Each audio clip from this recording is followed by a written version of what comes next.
My new book, Pillars for Life, A Guide to Spiritual Ethics and Practice, is now out and available for you to read and purchase. You can check out our website, willowhealing.org, to find a link, or you can find it on Amazon. We look forward to getting your feedback, and if you love it, please leave a review and share with your friends. Now it's time for the show.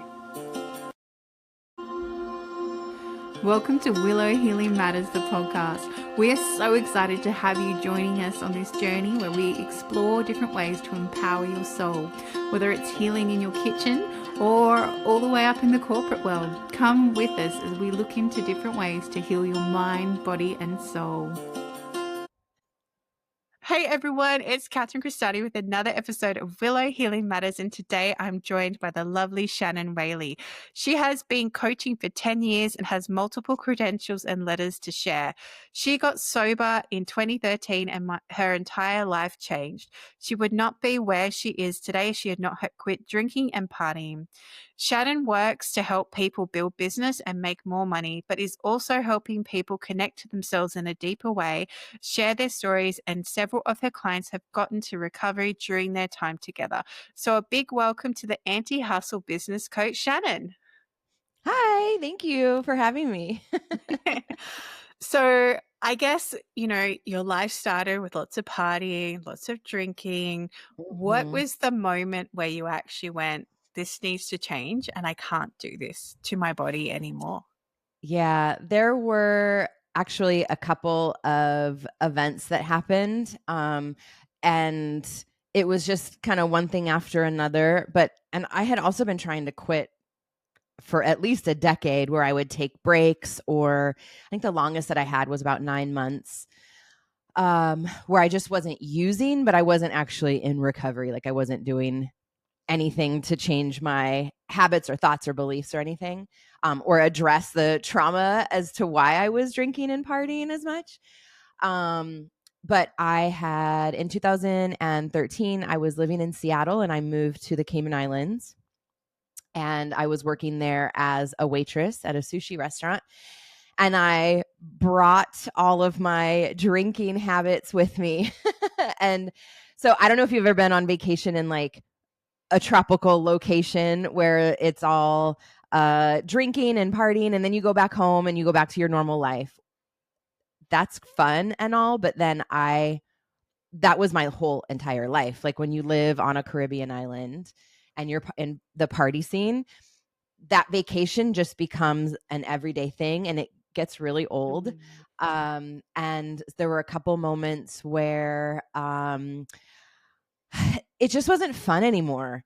I was blacking out really quickly. I was getting like I was mean. I became like a mean drunk. Before I was like the party, everyone loved being around me, and um the life of the party. And then towards the end it was that I was like looking for fights and just starting shit.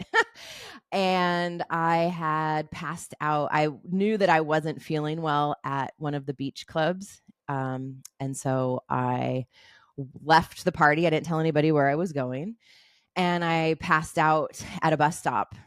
Um, And yeah, and woke up. I don't have no idea how long I was there. Um, and I mean, obviously, that's quite dangerous.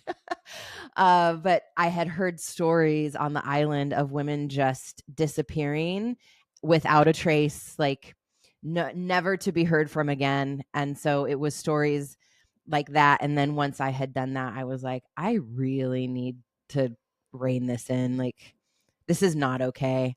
Um, and there were a couple other instances where, yeah, I was mean. I was really mean to my roommate at the time, and we were like just starting a relationship, and he was sober. And so I was blacked out and really mean to him. And I was like, this is horrible. Like, I'm a horrible person when I'm drinking. So it was a bunch of things throughout the years. yeah. And it's Yeah. almost like you got to that point where almost I feel like the drinking wasn't giving you the reaction you wanted from people, like being the happy party person. And then Yeah. so instead we had to trigger people through anger. Right. Well, and that's the thing, and I was thinking about this because my 12 years is coming up in October, and I've been reminiscing. I am also turning 46 here in a couple of weeks, and I've been reminiscing about like the past and, the fun times and then the not so fun times. And there was a time when it was fun. Like we would go out to the bars and we would have, drink with friends and, we'd do drugs but like it was like at a rave. So we were all dancing to house music and stuff. And like it was fun. And then there was a point where it just wasn't fun anymore. But I didn't stop. And that's where the problem is. And I know a lot of people that I used to party with and they're still drinking and partying, right? Like they never decided to stop but it was like I miss the fun times, but it got not fun. But then I didn't know how to be in public with people. Like I didn't know how to have fun without pre-gaming and having some drinks. And I eventually stopped doing the drugs before I stopped doing the alcohol. But it was like, then my alcohol use just increased. Because I was like, what? I don't know how to dance. I don't know how to be in public. I don't know how to. And then like, when you're happy, you celebrate and you drink. When you're sad, you commiserate and you drink. Like everything, and especially on the island, like it's such a huge drinking culture. And you can't get away from it. Yeah. And I feel that such a important contrast too, because even, someone was asking, someone I was following on Instagram was like, hey, should we also provide nice non-alcoholic cocktails for people at parties? I was like, yes. I said, Yeah. I choose not to drink because my body doesn't process it well, Yeah. and I get really bored drinking water all the time. Sometimes I Mm-hmm. want a nice, I want a nice mocktail, Yeah. and I get really excited when I go somewhere and they have them. And I'm like, oh my gosh, I can have something other than water. And it's not about the whole stigma of like drinking. It's actually, I just want a different option other than, soft drink, which I don't drink, or water. So it's like, or yeah. like juice. Like, okay, we have like orange juice. It's like, And can you have other like non-toddler drinks? Like, can I have like apple and guava? That'd be great. Yeah, right. Can I get like a fun straw with it too? Like we'll just top it off. Yeah. And it's so interesting because culture, we talk about like exactly what you said. When you're happy, you go have a drink. When you're sad, you go have a drink. There's this society in that culture. But as you said, to be in that Caribbean island all the time and that like embodied in that, it'd be incredibly hard to sober up because you're constantly immersed in that culture and in that it's just usurped you, really. Like that is the ultimate test to try and become sober, doing that too, because it's just absolutely. Yeah, no, it was quite difficult, and I became a hermit because I was like, I can't leave the house. Like you can't go do anything. And then also because it's such a small island, and so I imagine like people who are in like small cities and stuff would feel the same way. Like if you go to your favorite restaurant, they know you as the person who's ordering a bunch of shots, right? So like they don't know this new version of you. So when you go to new place or like your old places where you want to hang out and there's pressure to drink, sometimes they're a bunch of jerks and they're mocking you for drinking water and right, or they don't want to make virgin mojitos because it's a pain in the ass drink to make, right? But they're delicious. And so yeah, just having to completely change where I was hanging out, when I was going out. And I really, I don't know if you follow human design, but I'm a hermit anyway. So I'm a 2/4 projector. So I was like, perfect. Now I don't have to leave the house. Thank you, human design and sobriety. Yeah. Hey, man, I'm just following my design. I'm supposed to be just like at home chilling out. So we're just going to do that. So did you end up having to move away from the island to start to step more into yourself, or did you just think, stuff it, I'm going to do my own thing anyway. Yeah, I white knuckled it. So also one of the reasons that so there's like lots of different, like obviously my drinking was a problem. It was dangerous, but then it was like I wasn't healthy. Like I was doing yoga challenges and I was trying to go to the gym and trying to, get back in shape. And as soon as you have a drink, your macros for the day are wiped out, right? So like you can't put alcohol into your macros and burn it all off. So I was like, well, from a fitness perspective. And then it was also out of spite too, because there were so many people in Seattle who wanted to see me fail.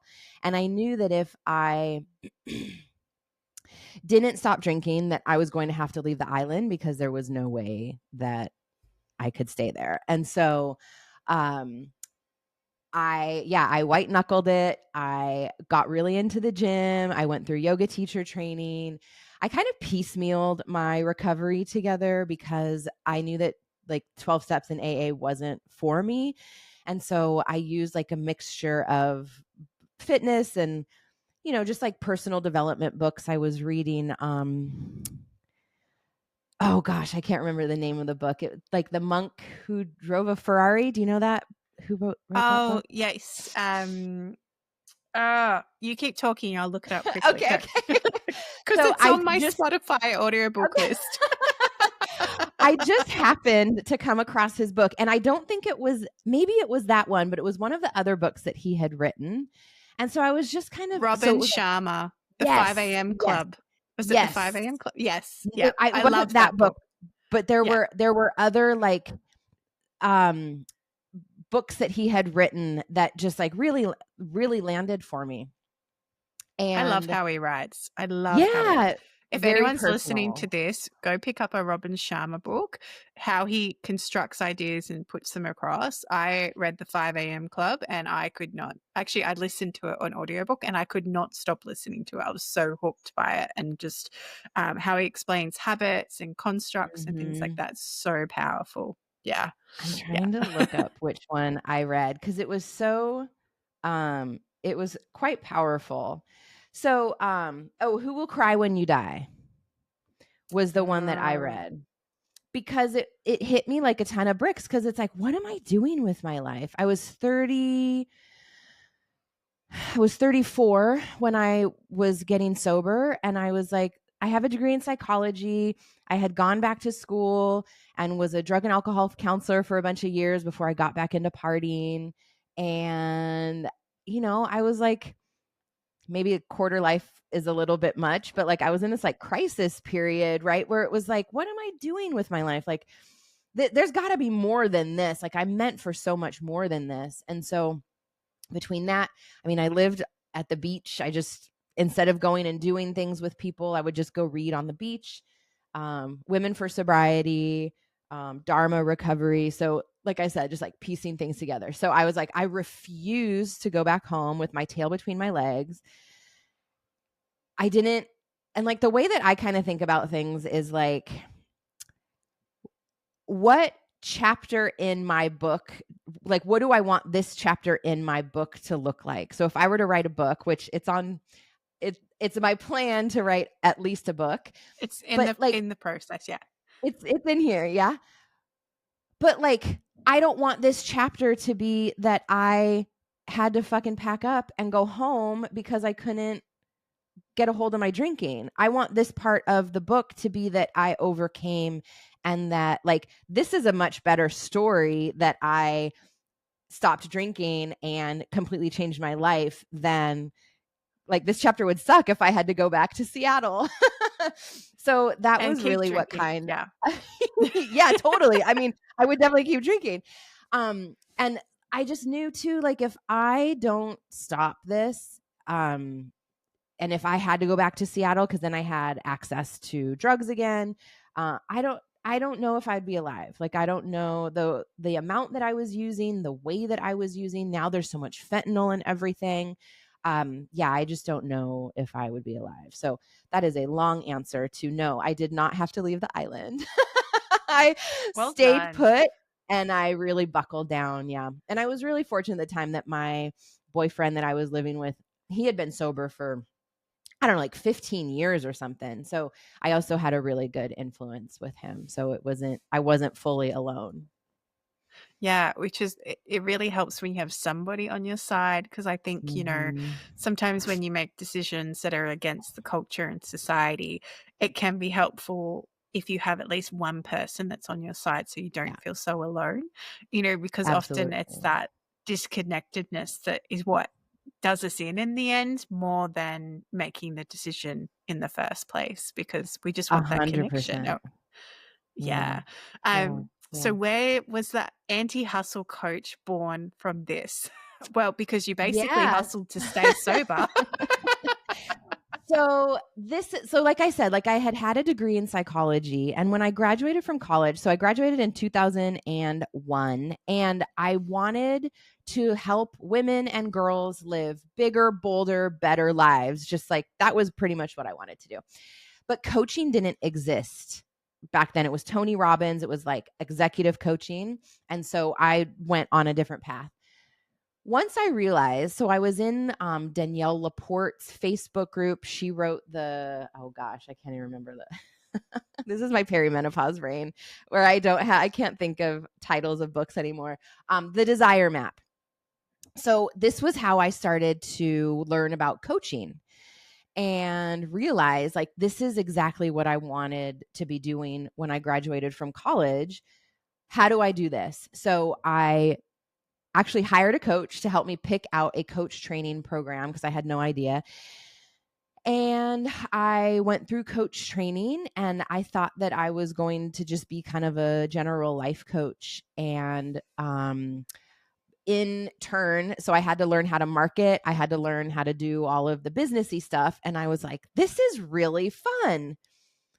And I was really good at it. And so I just kind of turned into, and well, I actually had a dream that I was a marketing coach. And I woke up out of a dead sleep and I was like, that's it. That's what I'm going to be doing.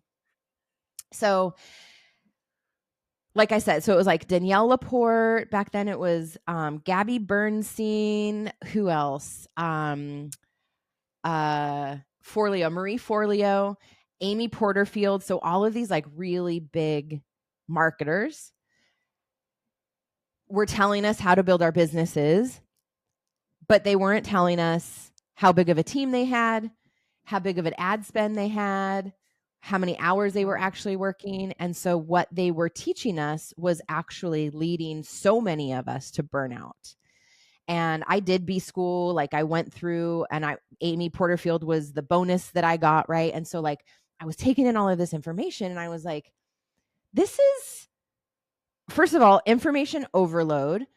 Second of all, I don't need these things to make money, and I can't afford half of the shit that they're telling me that I need to have, right, in order to build a business.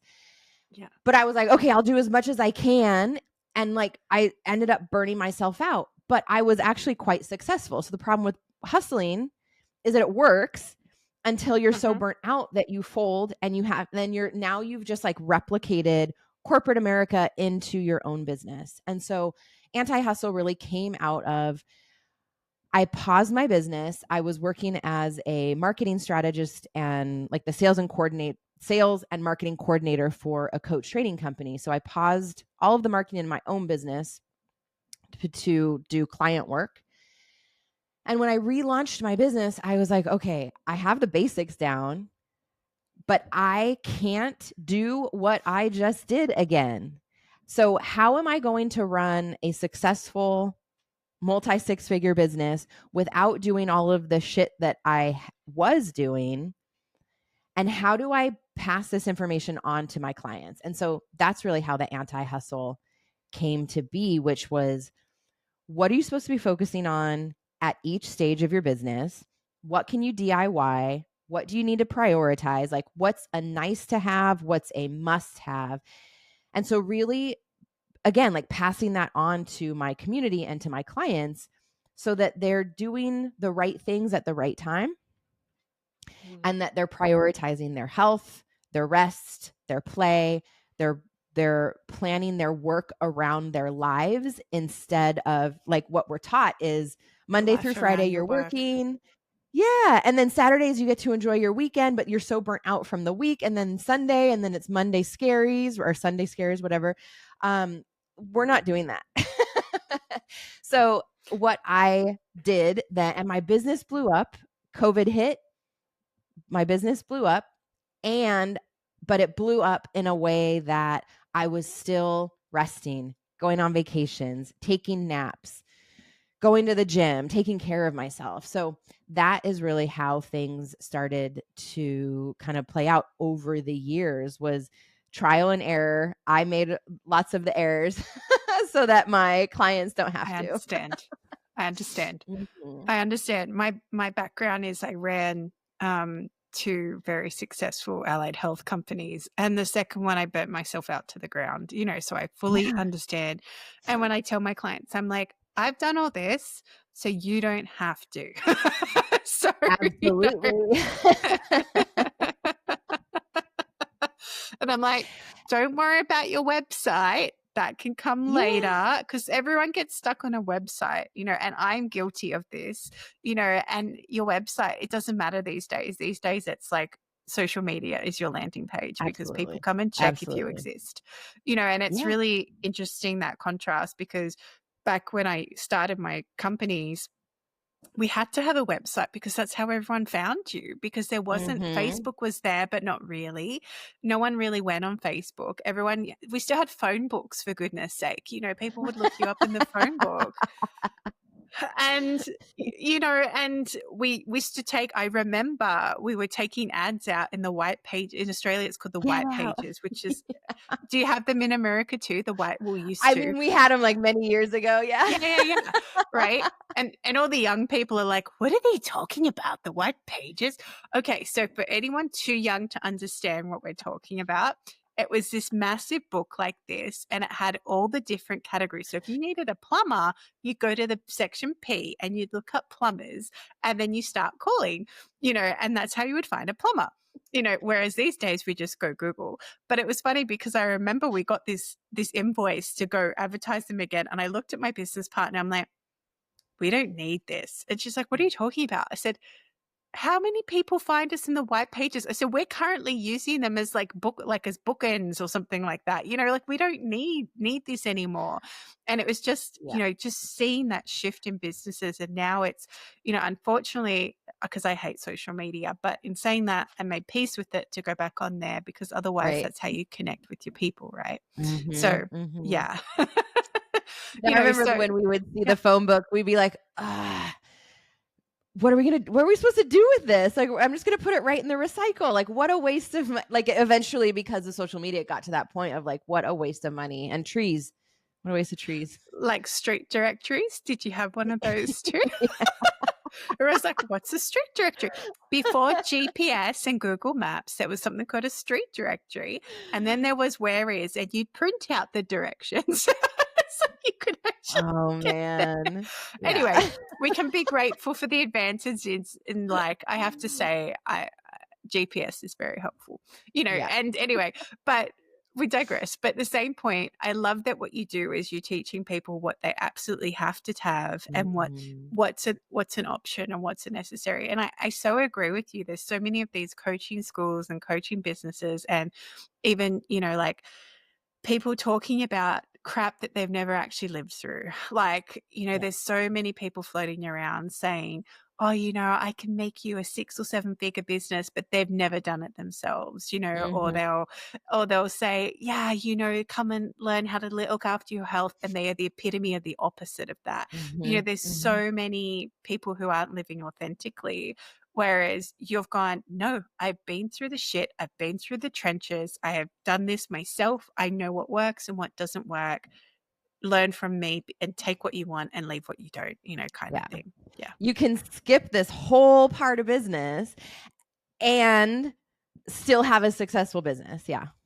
exactly. Yeah. Exactly. And I think that's such a important reminder, because so often we look for the quick fix as well. Yeah. And we think, oh, this package is everything that we want. Actually, no.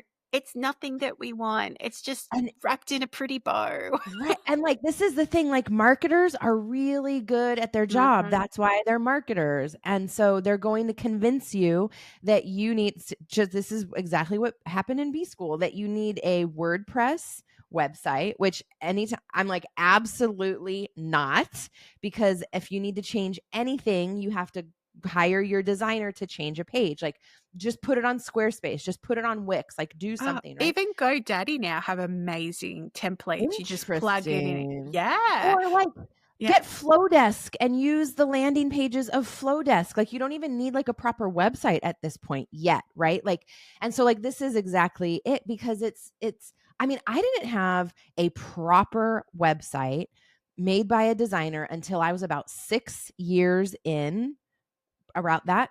I had saved up the money. It was like a $10,000 project, like between all of the branding, the Wow. pictures, like it was like a proper, but I was making at that time, like I was making close to $200,000 a year. And I wanted the outside of my business to match the inside. So my Squarespace website wasn't going to fly anymore, right? Like I wanted things to really be cohesive and match. And I had saved it up. I paid in cash. And what a lot of people are doing is they're putting it on credit, assuming Mm. that the website is going to get me hired and then I'm just going to be able to pay this off really quickly. And I can tell you that that is not what fucking happens. Because if you don't Oh. know who you're serving, if you don't know, right? Like no one gives a shit about your website. Mm-mm. And that's the thing, like I have like all these courses that I made and no one, like I don't think I've sold a single one, which is so interesting. But the funny Mhm. thing was nothing's ever wasted. So when I Yeah. was writing my book, all the practices that I put in these courses, I was like, oh, I could just put them in the book now. So like Love it. right. So I didn't feel like it was a complete waste. And I know Yeah. at some point, some of those courses will hold the test of time and then I'll be able to sell them for a higher price and things like that. But at the same time, I was like, like I'd run master classes to pull people in and I'd record them. And then my guilty thing was I was giving it all away for free, Mm. and and then I was like, why aren't these people coming working with me? And I'm like, and then I got a coach and he's like, you just gave them all the good stuff for free. Why are they going to come and pay you? And I was like, Yeah, there's oh, definitely an art to it. exactly. Yeah. Whoops, so it's but this is the thing too. This is why having a coach or a support person or whatever you want to call yourself, like you said, at the moment the word is coach. Next Mm. week it might be mentor, whatever. In the end it's nice to have someone that's already walked the steps that you're going to go walk through because then Right. you can model to them. You want to find someone that's 10 steps ahead of you at least so that you can have Mhm. someone to be inspired by, but also someone that's still evolving. Like you said, once you got to that point, okay, I'm ready to up my brand now because I've upped myself. Now my brand Mhm. needs to reflect me. So then, then you can coach your clients as they evolve to that stage on how to Absolutely. brand themselves. And, I feel that's something very authentic about you, Shannon. You're like, this Thank is you. me. This is what I've done. Don't do this, do this. Let's keep walking together. Yeah. Yeah. Yeah. Absolutely.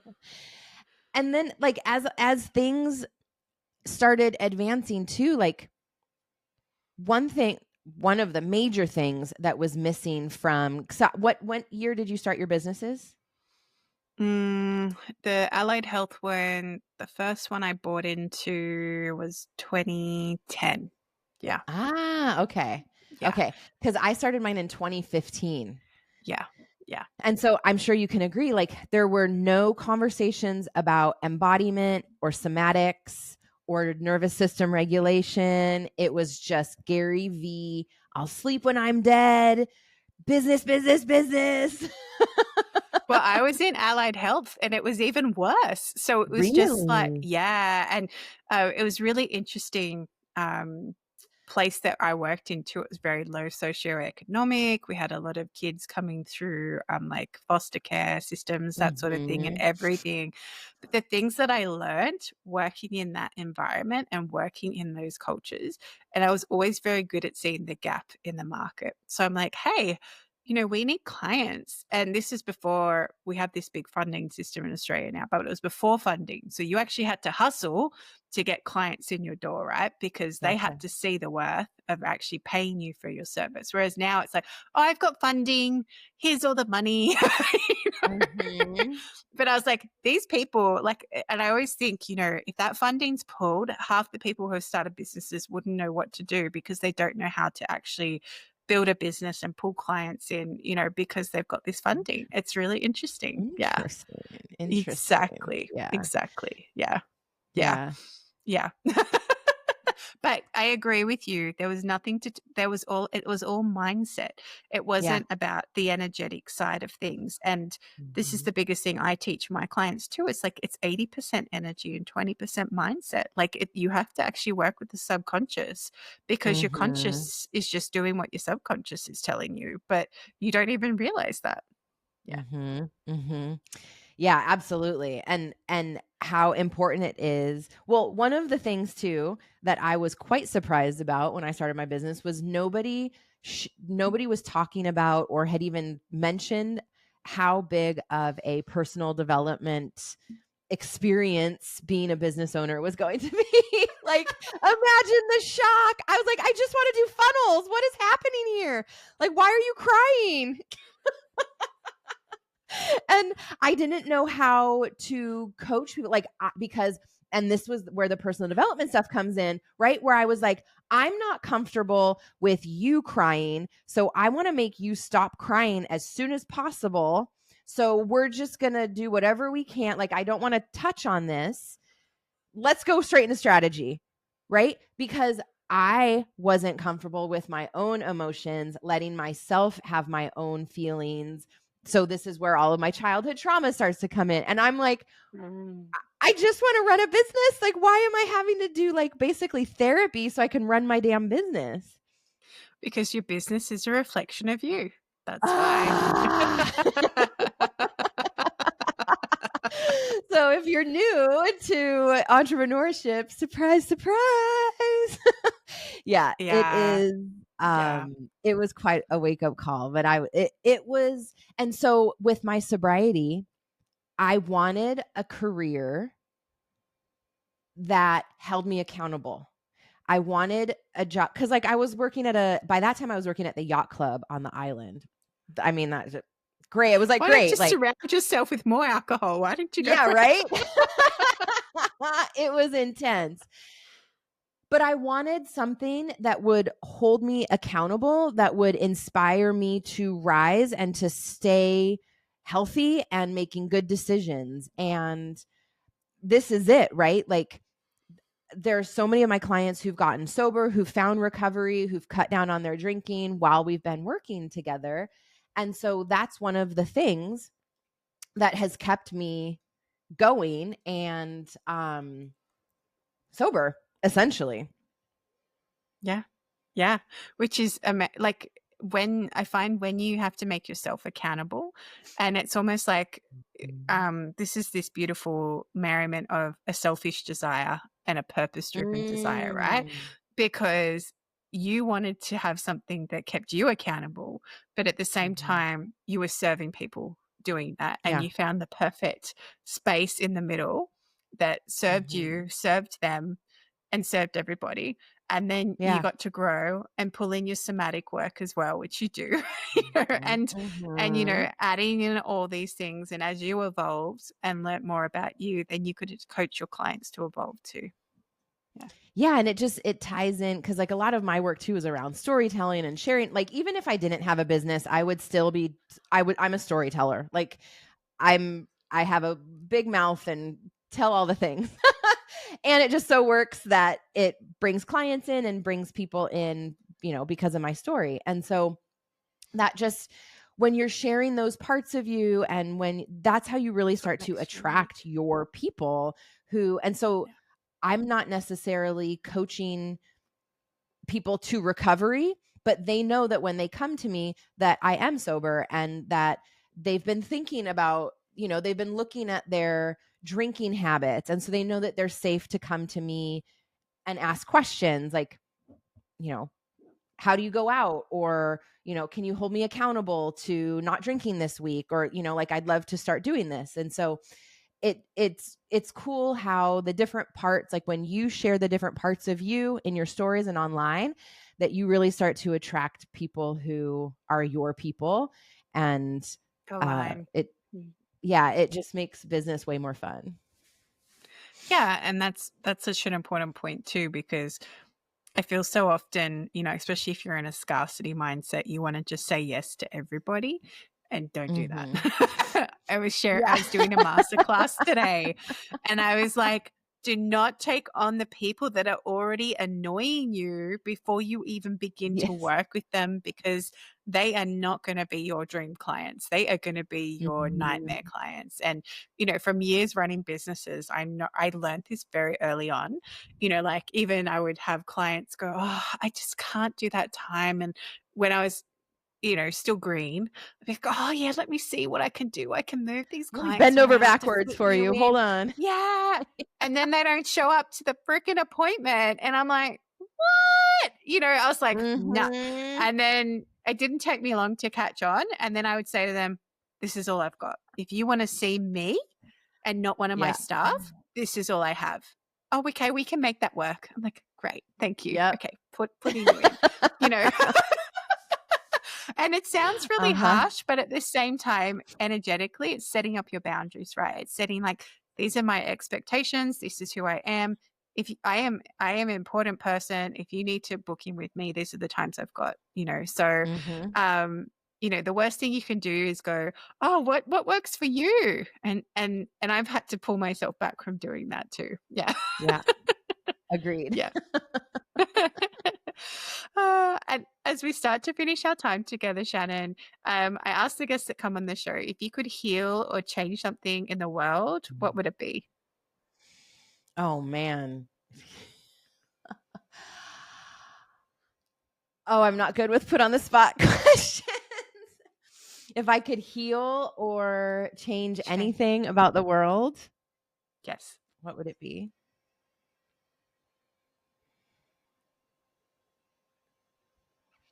I mean, immediately the thought comes is racism and the superiority of races, and how harmful that is just across the board and all around the world.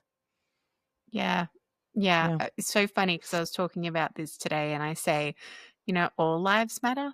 And I feel that that's such an important thing to remember, that we're actually all equal. We're all, in the end, we're all going to die the same way. Our body's going to decompose in the ground. We're all equal. And like you said, that if racism wasn't there, it'd be such a different world that we were living in, right? Yeah. So that is I understand the concept, and also that phrase is it's interesting. Quite problematic. Yep. And I guess where can people find you if they want to come and work with you, or they want to follow you or connect with you? Where can they come check out Shannon? Yeah, so you can find me at antihustlebiz.com, and I'm on Instagram at the Shannon Whaley. Beautiful. And I'll make sure to put those in the show notes for you. And thank you so much for sharing your journey, Shannon, and having a great time. This has been so much fun. Thank you. Right. Thank you for listening to Willow Healing Matters, the podcast. We have so much love and gratitude that you have taken the time out of your day to empower you on your healing journey. The views shared by the person being interviewed might not necessarily reflect that of the host and should be used at your own discernment. Trust what resonates for you and follow your heart and soul guidance. If you have any underlying medical conditions or mental health issues, please consult with your healthcare provider before pursuing any of the recommendations. Likewise, you can always contact the person being interviewed to find out more information. This can be found in the show notes. Remember to activate, align, heal, empower, and find love in everything that you do.